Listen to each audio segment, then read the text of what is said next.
નમસ્કાર મિત્રો, આજે આપણે વાત કરવાના છીએ અમદાવાદ પ્લેન ક્રેશ દુર્ઘટના વિશે. અમારી ચેનલમાં તમારું હાર્દિક સ્વાગત છે. અમદાવાદ વિમાન દુર્ઘટના 1 મહિના પછી પ્રારંભિક તપાસ રિપોર્ટ આવી ગયો છે. એરક્રાફ્ટ એક્સિડન્ટ ઇન્વેસ્ટિગેશન બ્યુરો એટલે કે AAIB એ 12 જુલાઈના રોજ 15 પાનાનો રિપોર્ટ જાહેર કર્યો હતો. પ્રારંભિક તપાસ મુજબ વિમાનના બંને એન્જિન બંધ થવાને કારણે આ અકસ્માત થયો હતો. ટેકઓફ પછી તરત જ બંને એન્જિન એક પછી એક બંધ થઈ ગયા હતા.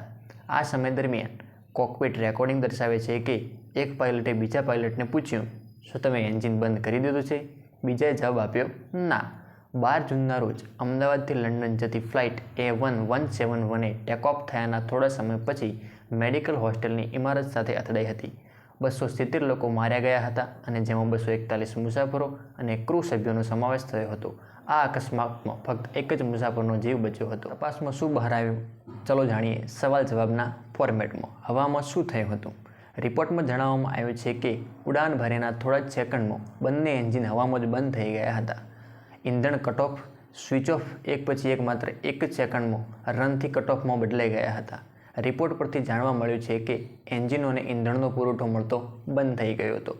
શું પાયલોટો સાથે શું વાતચીત કરી હતી? કોકપિટ ઓડિયો પણ સામે આવ્યો છે, જેમાં એક પાયલટે પૂછ્યું, તમે કેમ એન્જિન બંધ કર્યા છે? બીજાએ જવાબ આપ્યો, મેં નથી કર્યા. શું એન્જિન ફરીથી ચાલુ કરવાનો પ્રયાસ થયો હતો? પાયલટોએ એન્જિનને ફરીથી ચાલુ કરવાનો પ્રયાસ કર્યો. N1 એન્જિન અથવા તો એન્જિન 1 અમુક હદ સુધી ચાલુ થઈ ગયું હતું, પરંતુ એન્જિન 2 ક્રેશ થાય તે પહેલાં સ્ટાર્ટ ન થઈ શક્યું હતું. વિમાન માત્ર 32 સેકન્ડમાં જ હવામાં રહ્યું હતું. શું ફ્યુઅલમાં કોઈ સમસ્યા હતી?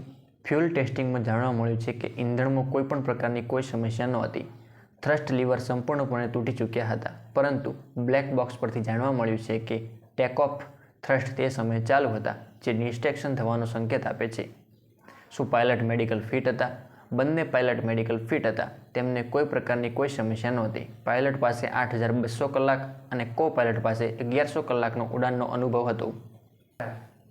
શું તપાસ દરમિયાન એરલાઇન કંપનીને કોઈ સલાહ આપવામાં આવી હતી? રિપોર્ટમાં કહેવામાં આવ્યું છે કે આ એક પ્રારંભિક તપાસ છે અને તે હજુ પણ ચાલુ છે. હાલમાં બોઇંગ એરક્રાફ્ટ કંપની અથવા એન્જિન ઉત્પાદક જનરલ ઇલેક્ટ્રિક એટલે કે GEને કોઈ સલાહ આપવામાં આવી નથી. રિપોર્ટમાં એ પણ જણાવવામાં આવ્યું હતું કે એન્જિન બંધ થતાં જ રેમ એર ટર્બાઇન એટલે કે RAT ખુલી ગયું હતું. આ એક નાનું પ્રોપેલર જેવું ડિવાઇસ હોય છે. તે હવાની ગતિથી ફરે છે અને વીજળી અને અથવા તો હાઇડ્રોલિક પાવર ઉત્પન્ન કરે છે, ખાસ કરીને જ્યારે વિમાનનું મેઇન પાવર કપાઈ જાય છે અથવા તો હાઇડ્રોલિક સિસ્ટમ ફેલ થઈ જાય છે, ત્યારે RAT વિમાનને ન્યૂનતમ નેવિગેશન અને કંટ્રોલ સિસ્ટમને ચાલુ રાખવામાં મદદ કરે છે. પાયલટે મેડે કોલ કર્યો હતો.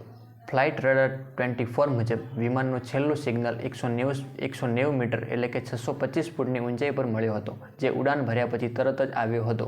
ભારતના સિવિલ એવિએશન રેગ્યુલેટર એટલે કે DGCAએ જણાવ્યું કે વિમાને 12 જૂનની બપોરે 1:39 વાગ્યે રનવે 23 પરથી ઉડાન ભરી હતી.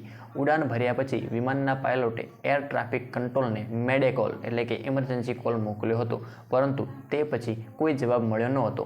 બ્લેક બોક્સ ડેટામાં શંકાસ્પદ હિલચાલ પણ જોવા મળી છે. US એવિગેશન વેબસાઇટ ધ એર કંટ્રોલના અહેવાલ મુજબ બ્લેક બોક્સમાંથી મળેલા પ્રારંભિક ડેટામાં બંને એન્જિનની ફ્યુઅલ સ્વિચોની હિલચાલનો ખુલાસો થયો છે. હજુ સુધી એ સ્પષ્ટ નથી કે આ હિલચાલમાં પાયલટની ભૂલ, ટેકનિકલ ખામી કે અન્ય કોઈ કારણસર થઈ હતી. અમેરિકન ઉડ્ડયન સુરક્ષા નિષ્ણાત જોન કોકસના મતે આ સ્વિચ એટલી સેન્સિટિવ હોતી નથી કે તે આકસ્મિક સ્પર્શથી ટ્રિગર થઈ જાય. એ ફક્ત જમીન પર જ ચાલુ બંધ થાય છે. ફ્યુઅલ સ્વિચ શા માટે આટલી મહત્વની છે? ડ્રીમલાઇનર એરક્રાફ્ટના બંને એન્જિનમાં રન અને કટઓફ નામની બે સ્થિતિ હોય છે. જો એરક્રાફ્ટ હવામાં હોય અને સ્વિચ કટઓફ પર જાય તો એન્જિન ઇંધણને મળતું બંધ થઈ જાય છે, જેના કારણે પાવર થ્રસ્ટ ગુમાવવો પડે છે અને પાવર સપ્લાય પણ બંધ થઈ જાય છે, જેના કારણે કોકપિટમાં રહેલા ઘણા સાધનો પણ કામ કરવાનું બંધ કરી શકે છે. નિષ્ણાંતોએ કહ્યું, પાયલટે ઇમરજન્સીમાં ફ્યુઅલ સ્વિચ દબાવી. ઉડ્ડયન નિષ્ણાત કેપ્ટન રાકેશ રાયના મતે, કોઈપણ પાયલટ વિમાનમાં આવીને ફ્યુઅલ સ્વિચની સાથે રમતા જોતા નથી. જો આવું થયું હોય તો ચોક્કસ કોઈ ટેકનિકલ સમસ્યા હશે.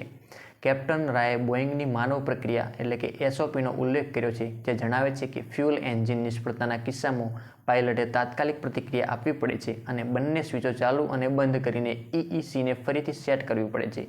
આને વિન્ડમલ સ્ટાર્ટ કહેવામાં આવે છે, જે એન્જિનને ફરીથી શરૂ કરી શકે છે.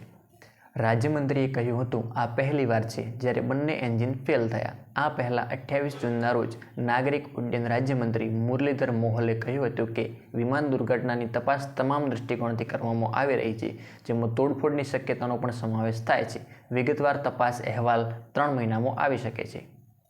વિગતવાર રિપોર્ટ 3 મહિનામાં આવવાની શક્યતા. કેન્દ્રીય મંત્રીએ કહ્યું હતું કે અકસ્માતનું કારણ હજુ સુધી સ્પષ્ટ નથી કે તે એન્જિન ફેલિયર, ફ્યુઅલ પુરવઠાની સમસ્યા કે કોઈ ટેકનિકલ ખામીને કારણે થયું છે.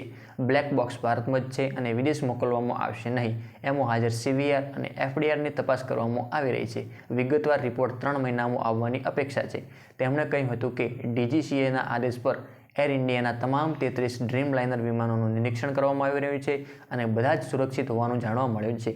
આ અકસ્માતમાં એક અપવાદ હતો કે હવે લોકો ભય વિના મુસાફરી કરી શકે છે. AAIB દરેક ખૂણાઓની તપાસ કરી રહ્યું છે. CCTV ફૂટેજ જોવામાં આવી રહ્યા છે અને ઘણી એજન્સીઓ સંયુક્ત તપાસમાં જોડાયેલી છે. પ્લેન ક્રેશમાં એક દુઃખદ ઘટના પણ બની હતી. ગુજરાતના પૂર્વ CM વિજય રૂપાણીનું પણ નિધન થયું હતું.